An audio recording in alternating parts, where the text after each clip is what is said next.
घर में लाभार्थी है, क्योंकि हमने कई स्कीमें से लागू किए। 25 लाख की बीमा योजना है सबके लिए, ना अमीर गरीब सबके लिए। हमने अगर लागू की 100 यूनिट बिजली फ्री करी है, 2000 यूनिट फ्री की किसानों के लिए, वो सबके लिए। इस प्रकार से जो फैसले किए हैं उसके कारण आज लाभार्थी पूरा प्रदेश है। सोशल सिक्योरिटी में शानदार हम काम कर रहे हैं। 1 करोड़ लोगों को हम लोग पेंशन दे रहे हैं, जिसमें आप सबको मालूम है कि किस प्रकार बुजुर्गों को, निसज्जनों को और किस प्रकार विधवाओं को पेंशन मिल रही है बड़े रूप में। मैं प्रधानमंत्री जी कहना चाहूंगा, कृपया करके आप ये कहते हैं कि हम सरकार बनेगी तो मैंने जो कहा था आप जो है गारंटी दो वादा निभाने की, आपने गोलमोल जवाब दिया। आपने नहीं कहा कि मैं ओपीएस लागू किया गया राजस्थान में उसको मैं लागू करूंगा।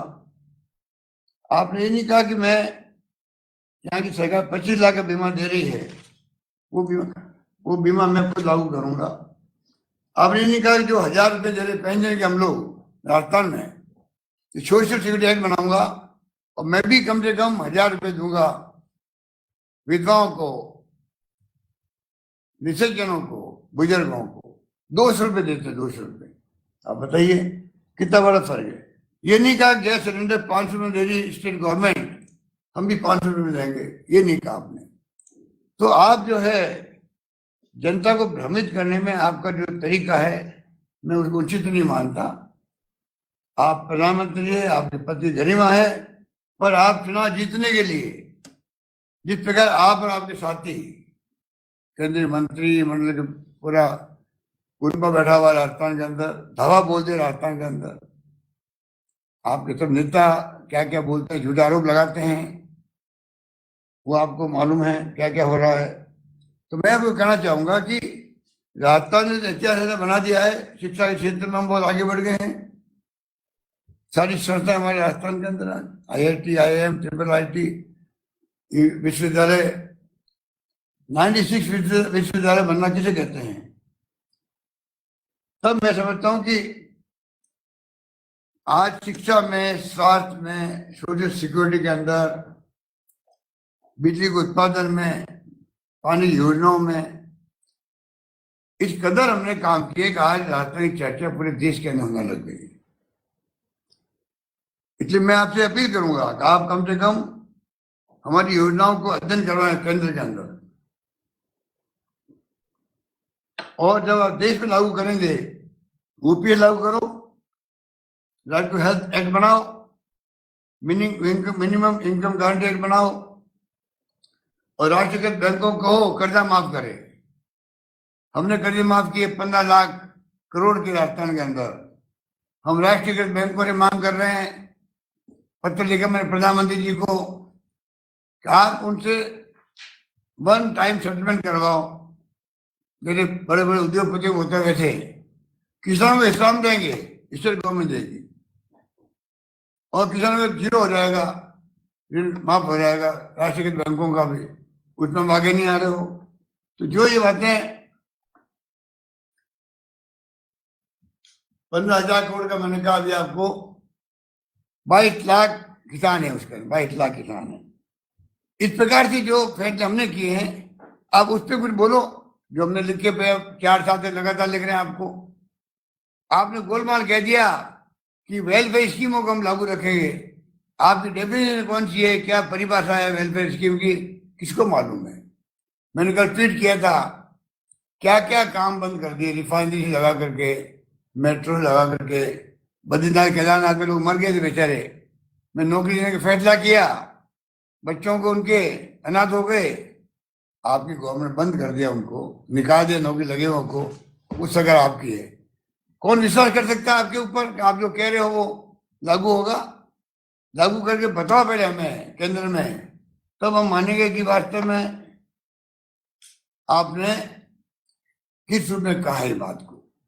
इतने मैं कहना चाहूंगा कि हमारी देश की में एक से बढ़कर एक है, और उसी रूप में मैं समझता हूँ कि चाहे वो हमारी शकुंतला रावत जी बैठी हुई है, धार्मिक नगरी में आप लोग सब बैठे हुए हैं।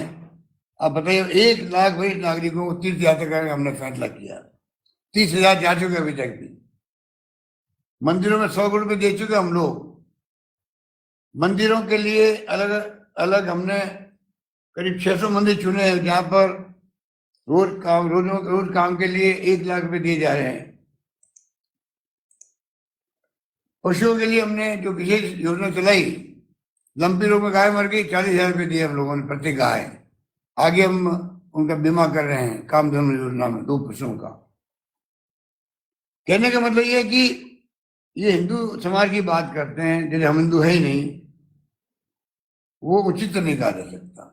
गाय माता की सेवा हम कर रहे हैं, विभाग हमने बनाया है गाय माता का। गाय माता के लिए पशुपालकों को 5 रुपये प्रति लीटर दूध का दे रहे हैं। उसके कारण से आज दूध उत्पादन में राजस्थान, जो पहले यूपी था, अब राजस्थान नंबर 1 बन गया देश के अंदर। इतने कितने उदाहरण हो गए हमारे पास में जो बता सकते हैं कि हमारी योजनाओं से कितना बड़ा लाभ मिला है। इसलिए मैं कहना चाहूंगा कि आप जो है कृपा करके कैंपेन करो। आप स्वागत है आपका, पर आप कम से कम झूठे आरोप लगाना बंद करो सरकार पर। हमारी गुड गवर्नेंस को घर घर में पहुंच चुकी है। घर घर में लोग समझ गए हैं कि हमारी गवर्नमेंट ने क्या काम किया 5 साल के अंदर। मुझे यकीन है कि जनता इस बात के झांसे में नहीं आएगी और इनकी असलियत को मालूम पड़ जाएगा। इसलिए मैं कहना चाहूंगा कि आप जो है हमारी योजनाओं को लागू करें केंद्र में, जो एक से बढ़ के एक है। मैंने कहा आपको ओपीएस को लेकर तो पूरे देश के अंदर आप देख रहे हैं किस प्रकार से परसों में दिल्ली के अंदर 20 राज्यों में लोग इकट्ठे हो गए थे।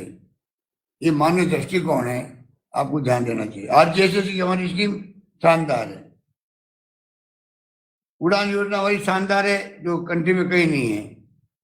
इस प्रकार से हमारी योजना की लंबी लिस्ट है। मैं अभी इस मौके पर नहीं कहना चाहूंगा, आप सबको जानकारी होगी, अधिकार लोगों को। मैं आपसे अपील करूंगा आप सब उन योजनाओं के बारे में जानकारी प्राप्त करें और जानकारी लेके आप उस गरीब तक पहुंचाएं जिसका आवश्यकता है। क्योंकि आज जो है कई लोग ऐसे भी होते हैं जिन तक योजना पहुंचती नहीं है। इसलिए मैंने महंगे इलाज शिविर लगाए थे, उसका लाभ ये मिला।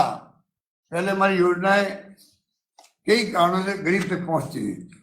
महंगे इलाज शिविरों ने, मैं समझता हूँ कि इतनी उपलब्धि हासिल की है कि 1 करोड़ 82 लाख परिवारों ने कार्ड लिए आकर के वहां, और 7 करोड़ 80 लाख के आसपास लोगों ने गारंटी कार्ड ले लिए हैं।